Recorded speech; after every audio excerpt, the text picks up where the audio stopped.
Hi, and welcome to Books in Action. This is Larry Petraccaro with my co-host, Dustin Dumas. And our guest tonight is Qamar Adamjee. Oh. Adamjee. And Qamar is currently a lecturer at Rutgers in New Brunswick, but has been a curator at both in San Francisco and at the Metropolitan Museum of Art, specializing in Islamic and Indian art. And that's what we want to talk a little bit about tonight because, and I'll ask this question of Qamar, I mean, art, painting, sculpture, even though this is Books in Action, to some extent they seem as if that was the first way of communicating with the population. So in a sense it seems like books are sort of an evolution of that. Would you agree or disagree? That's a great question to start with, and as you say that, it brings me to mind of a relief sculpture in ancient Mesopotamia that date from about 3,000 years ago, 9th century BC, that have exquisite, detailed sculptures of King Ashurnasirpal II, and then later King Ashurbanipal and others at hunt, celebrating military victories, or images of gods and deities.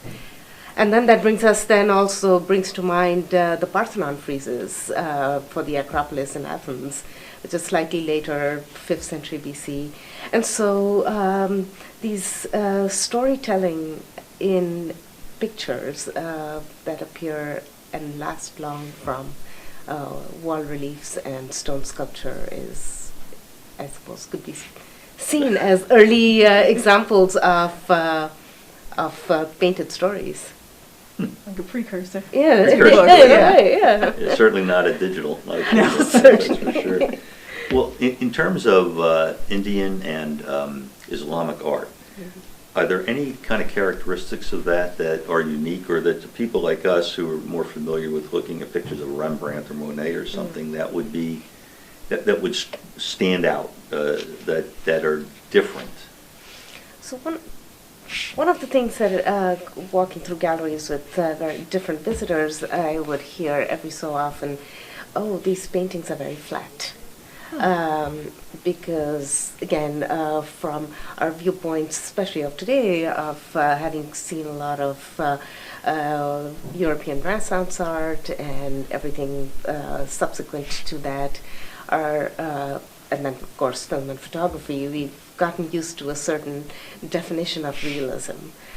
So paintings from much of the Islamic world and from India appear to many people to be very flattened out. But they're distinguished by bright, bold areas of color. But what strikes me as most interesting and unique is the ways in which perspective is expressed. So when we think of perspective from the, again, Italian Renaissance and European paintings, it's a single vanishing point. All views into a painting recede into the background and terminate at a point. And you see only certain aspects and certain views. Whereas in much of these other traditions, Persian paintings, Indian paintings, and elsewhere, it's the perspective is almost as if you are seeing all parts of a given scene from every angle that is the best. So you simultaneously are shown the inside of activities happening inside a building as well as outside, upstairs and downstairs, front and back. And so they end up again contributing to what a lot of people think of as flat. But once you enter that world of the painting, it becomes so rich and really very much drawing upon our own lived experiences. So I'm curious, how is that achieved? Because you said you could see different floors, you can see the back, you can see the front. Is that, so I'm trying to get an idea of how that, from a painting standpoint, how that would visually look. Does that mean like it's sort of taken a plane through, like, let's say, for example, a house. Yeah. You just take a plane and then divide the house, and then you're able to look at the rooms, or how, like, visually, I'm trying to. Visually, yeah. So one immediate example that comes to me is, you see those dolls' houses that are open. Oh, yes, And yes. you see upstairs, downstairs. Yes. You see different rooms all in a single visual field. Okay. Um, That's what I was That's thinking. one kind Yes. of way. Another way that it often happens is if you imagine, say, if you had a paper model of a building, which is three-dimensional, and you just unroll it, right? And so when you do that, you see the side of the building, you see the front of the building, you see the other side, all in one big plane. Wow, okay. Interesting. Well, when you look at the, you were mentioning you can see what's in the front and what's in the Yeah. back.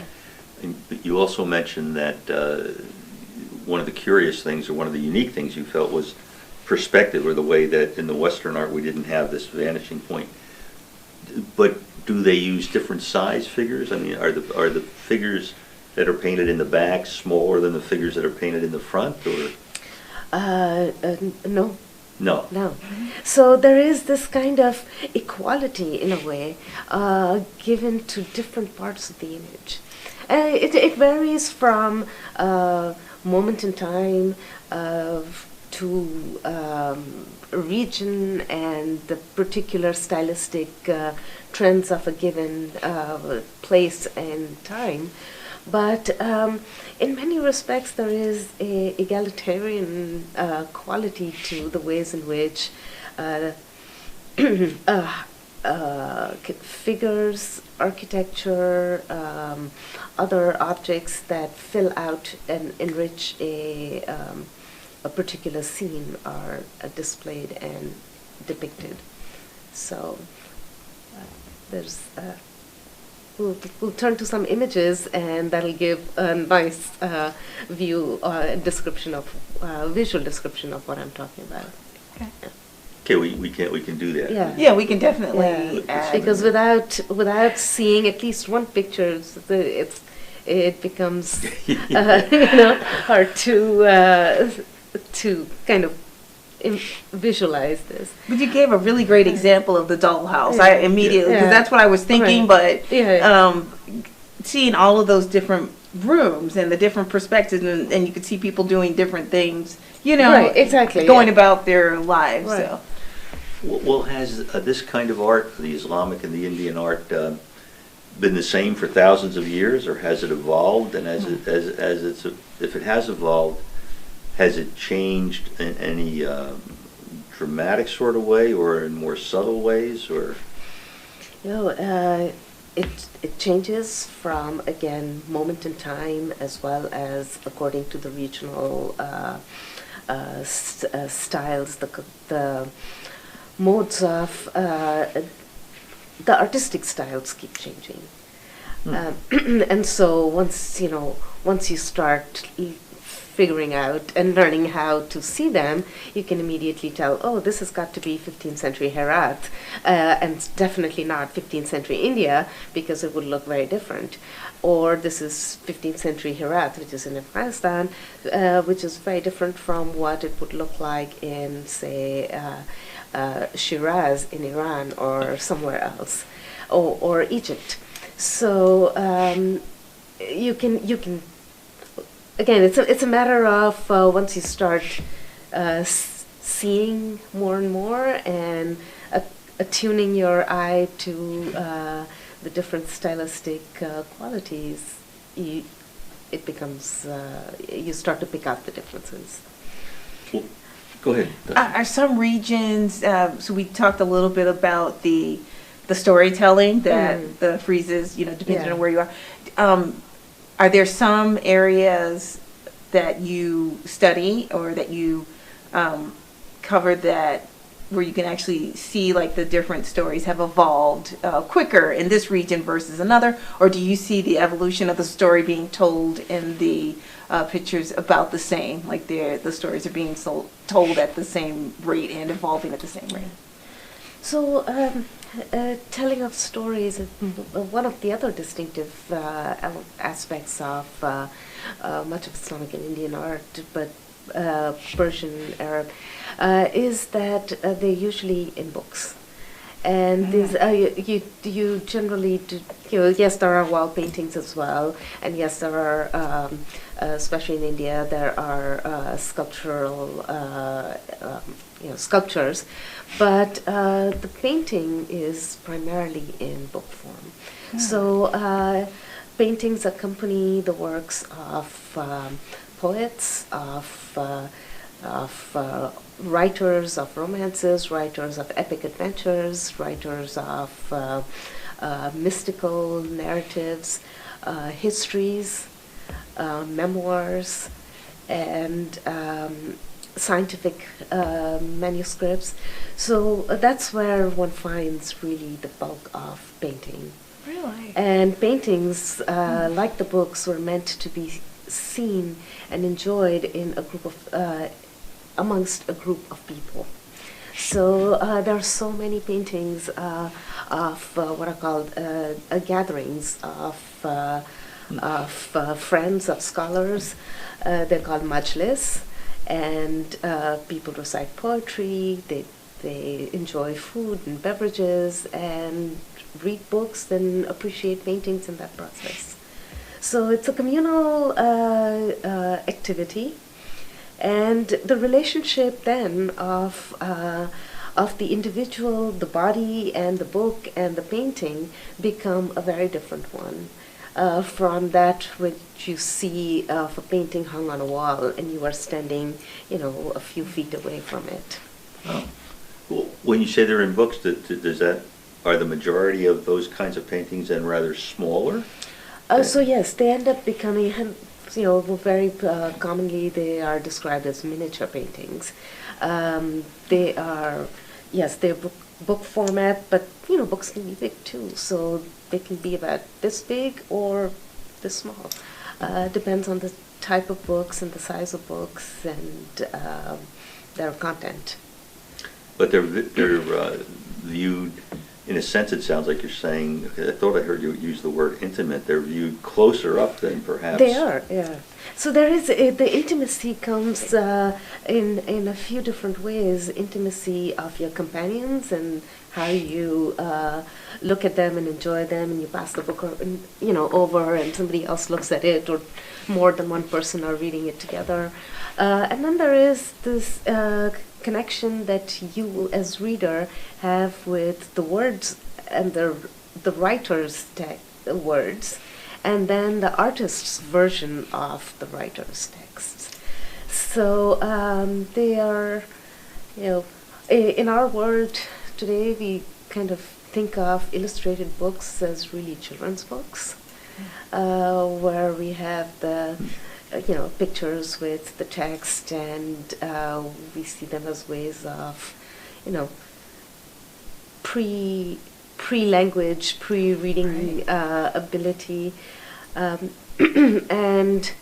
in the 19th century, up until the 19th century, and maybe early into the 20th century too, there were books that had illustrations in them, woodcut prints in Europe and in the United States, but we've kind of lost that somewhere down the line. We're going to have to take a break, yes. But when we come back, I'd like to follow up on that. So this is Larry Petraccaro with Dustin Dumas and Qamar Adamjee, and if you will stay with us, we'll be back in a minute.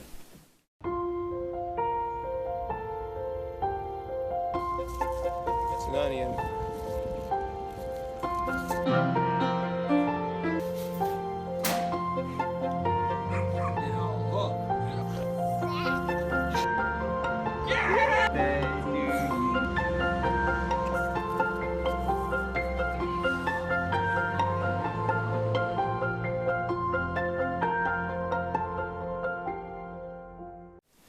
Hi, welcome back to Books in Action. This is Larry Petraccaro with Dustin Dumas. my co-host, and with Qamar Adamjee, who is been a curator in San Francisco at the Metropolitan Museum of Art, and currently a lecturer at Rutgers in New Brunswick. And we were talking about Islamic and Indian art. And so we're going to continue that conversation. And Dustin had a couple of questions. Yeah, I had a question about how you described the intimacy of the books and the people sharing the books, and it reminded me of a salon. And is that how you would describe it as well, or is it a little bit different or the same thing? Yeah, the salon is a great comparison because a majlis is also a gathering, just like an intimate gathering, which is what the salon is as well. You would typically get invited because you were considered to be, at on the same wavelength as the others in the group. They discussed poetry, the most discussed, philosophy, literature. Told jokes, looked at paintings, and so there is much of that exchange and the togetherness and bouncing off of creativity amongst the participants as part of the whole artistic and intellectual experience. And just following up, you mentioned that some of the books were similar to what we would consider in Western world, like cartoon, or not cartoon, but like more illustrative, like of children who are pre-learning, I guess, pre-books. How would you describe the paintings in the books that you see? Like, are they similar to that? Are they more sophisticated? I mean, so the illustrated books of poets such as Persian poet Hafiz or Nizami or Firdausi and many others, Jami and others. But these were poets at the highest level of their craft. I mean, their works, they would be like the Shakespeare and the Miltons of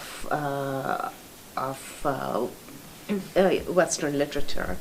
So these are giants, and the artists who would be illustrating or having paintings in these texts, there's a whole range.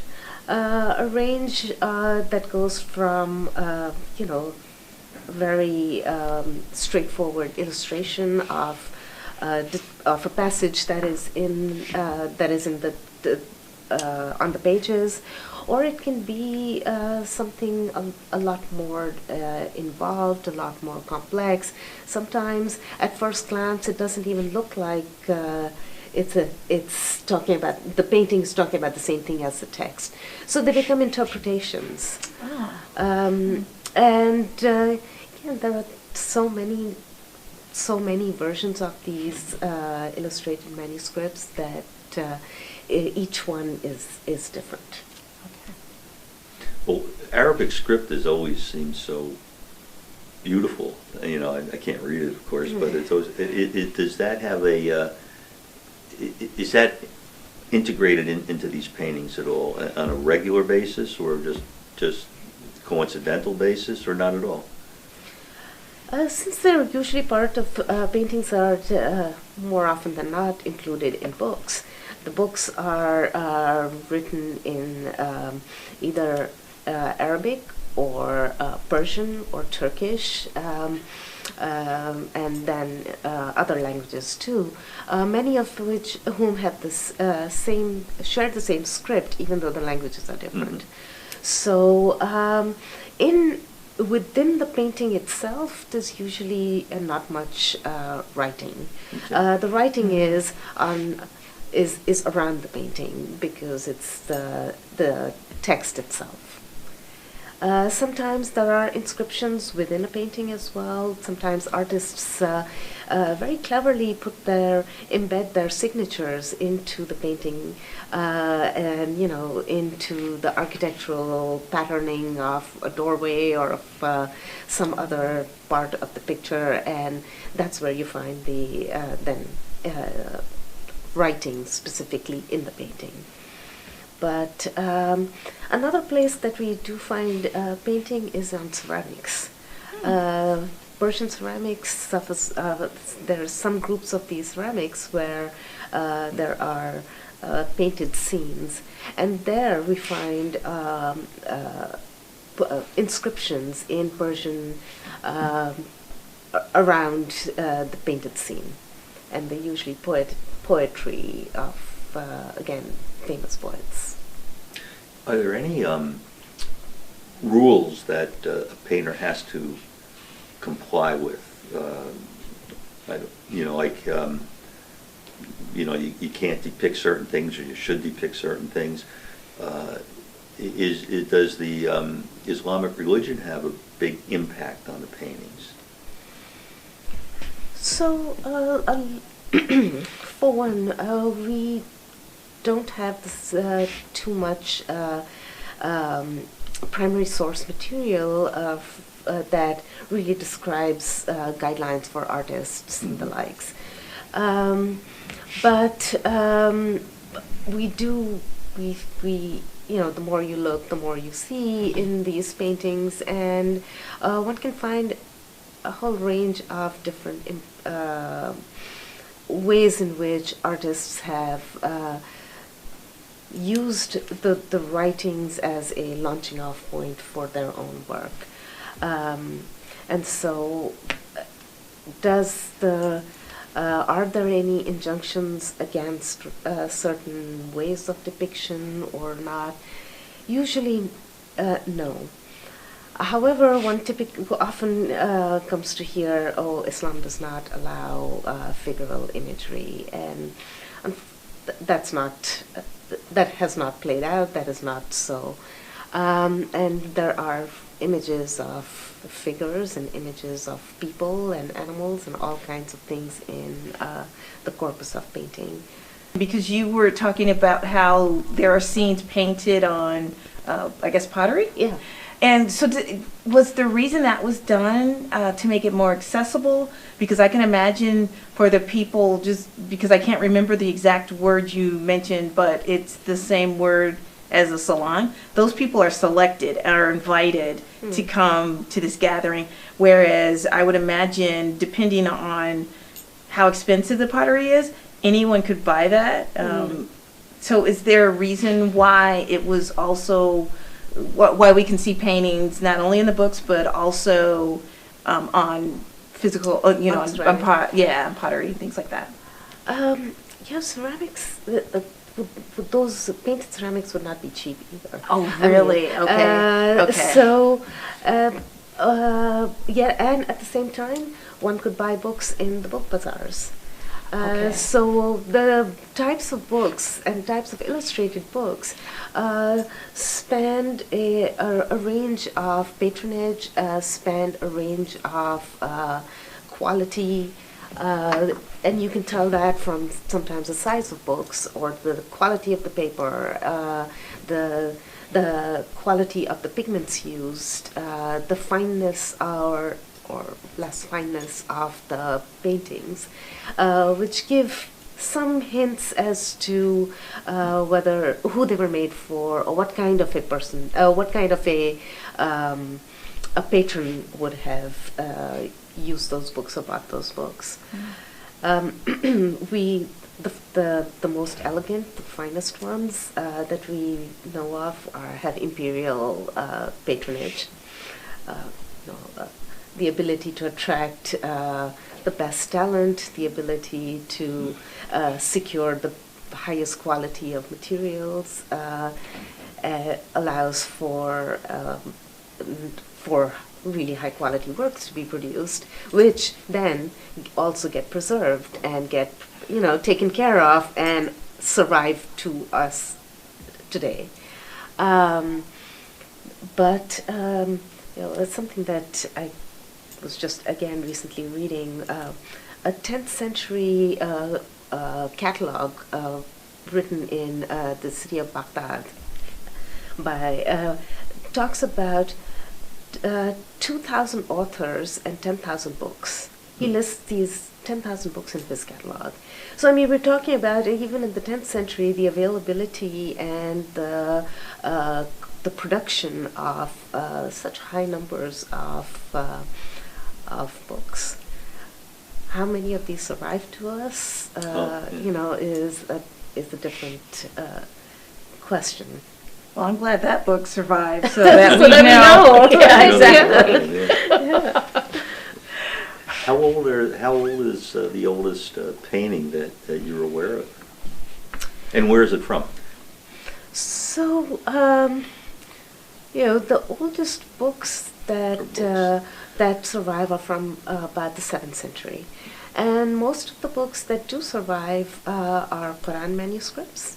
The Holy Book is the one most often copied, as well as the most often preserved. And like it with the Hebrew Bible, and once, even after it is worn out, you don't just toss it. You deposit it in a repository in a mosque or in a school, the madrasa or somewhere, and so then those fragments survive, like the Cairo Geniza or other types of repositories of old manuscripts.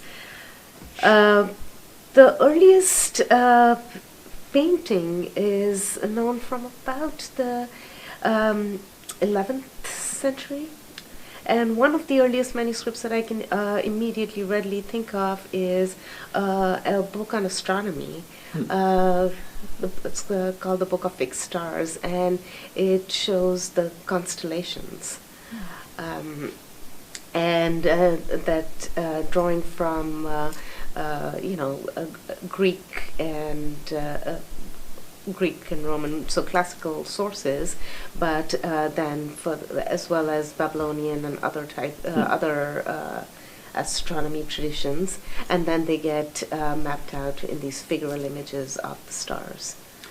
Well, afraid we only have less than a minute left, but if you can answer this quickly, is there any kind of equivalent to Western modern art, like we think of like Picasso or things like that, in Islamic or Indian art?